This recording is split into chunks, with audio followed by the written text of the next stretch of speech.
Hi friend, ऐसे question आप लोगों के बोर्ड में बार बार आते हैं। ठीक है, जैसे देखिए दिया हुआ है tan, ठीक है, tan a+b √3 और tan a-b 1/√3।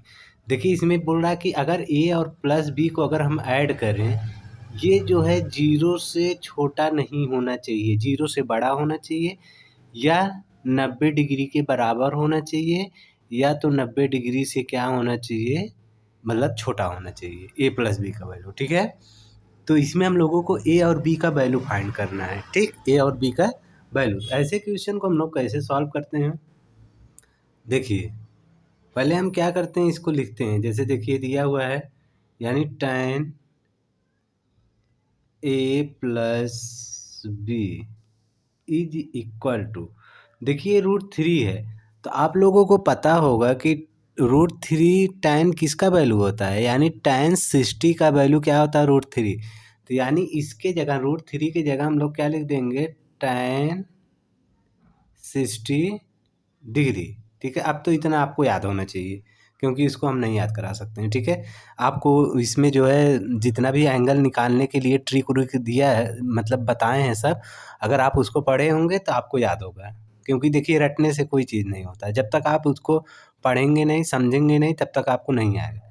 तो इस तरीके से हमने आपको ट्रिक भी बता दिया है, कैसे याद करना है उसको भी बता दिए हैं, आपको जो है बना बना के वीडियो दिखाए हैं सब। तो वहाँ से आप इसको अगर नहीं याद है तो एक बार देखिए, तो आपको जो है लगभग 50 से 60% याद हो जाएगा। फिर आप एक दो बार आप पढ़ लेंगे तो आपको याद हो जाएगा। ठीक, तो एंगल को जो है याद करने का तरीका है कि आपके वीडियो में मतलब देखेंगे तो मिलेगा इसी चैनल पे। ठीक, अब देखिए जैसे दिया है दूसरा हम लोगों का tan a-b इक्वल टू √3, तो ये इसको आप लिख लीजिए, tan a-b is equal to 1/√3। तो 1/√3 किसका वैल्यू होता है, tan 30 का वैल्यू। तो अब देखिए ये सब चीज़ें हम याद नहीं करा, मतलब हम बता दे रहे हैं यहाँ पे, लेकिन ये चीज़ें आपको याद रहनी चाहिए। ठीक है, क्योंकि वहाँ पे तो आपको पता रहेगा, मतलब tan का, sin 30 का, ये सब चीज़ें याद रहनी चाहिए। तो यहाँ पे हम क्या लिखेंगे, tan 30 डिग्री। ठीक है, अब हम लोग क्या करेंगे इसको, देखिए tan से tan ये कैंसिल हो जाएगा, तो हमारा बचेगा क्या, a+b इक्वल टू 60 डिग्री।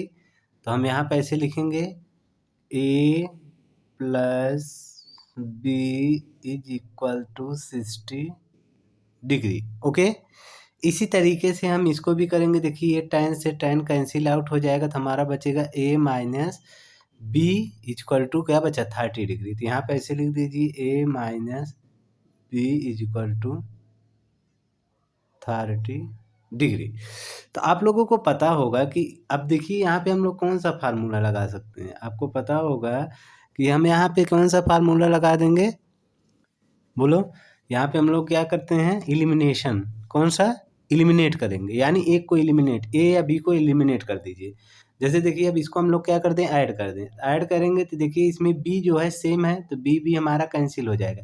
क्यों, क्योंकि देखिए बी प्लस ऊपर है और बी माइनस नीचे है। ठीक है, ऊपर वाले में देखिए ये बी प्लस है और नीचे वाले में बी माइनस है, तो ये प्लस माइनस क्या हो जाएगा, कैंसिल आउट हो जाएगा।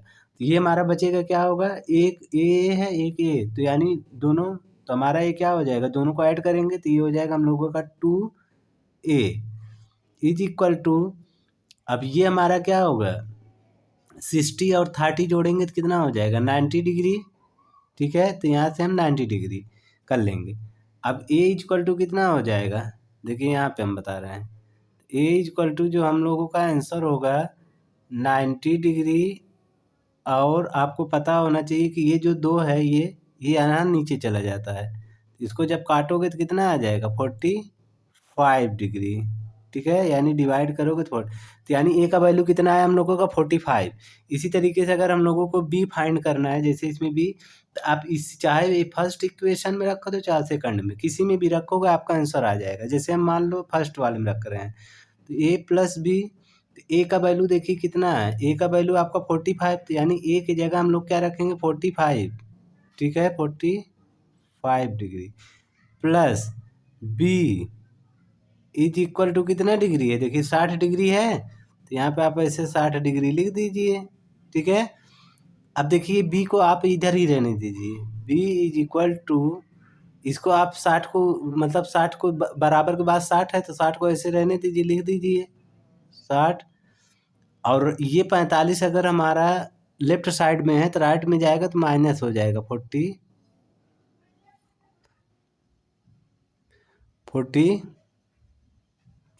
डिग्री। ओके, कितना हो जाएगा 45 डिग्री। अब b इक्वल टू कितना हो जाएगा, देखिए b इक्वल टू जो हम लोगों का होगा आंसर वो कितना हो जाएगा, 60 में से 45 जाएगा तो कितना बचेगा, यानी 60 में से 45 सब्ट्रैक्ट करो तो कितना बचेगा 15 डिग्री।